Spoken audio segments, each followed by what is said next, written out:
દિયોદર તાલુકામાં એક સગીરા વિદ્યાર્થીની ઉપર છેડતીનો મામલો છે. કોના સામે ગુનો દાખલ થયો છે, શું વિગત છે?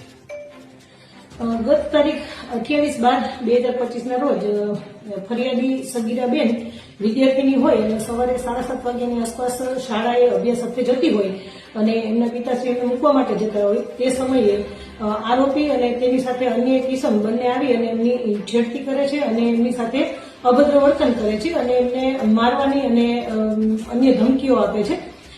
જે બાબતે ફરિયાદી બેન અને એના પિતા બંને ડરી ગયેલ હોય અને પછી એ પોલીસ મથકે આવે છે અને 112 ને ફોન કરી અને એમને બોલાવે છે અને એ સાથે જ એ લોકો એમની ઘરે જાય છે. ત્યારે આરોપી નંબર 3 જે છે, જે આરોપીના પત્ની છે, તે ફરિયાદી સાથે મારઝૂડ કરે છે અને એમની સાથે પણ અભદ્ર વર્તન કરે છે. આથી આ સમગ્ર ઘટના બનવાના કારણે ફરિયાદી એમના પિતા સાથે પોલીસ સ્ટેશન આવે છે અને ફરિયાદ આપે છે. જે ફરિયાદને લઈ અને દિયોદર પોલીસ સ્ટેશન ખાતે પોક્સો એક્ટ અને ભારતીય ન્યાય સંહિતાની કલમો હેઠળ કાયદેસરનો ગુનો દાખલ કરી અને કાયદેસરની કાર્યવાહી હાથ ધરવામાં આવેલી છે.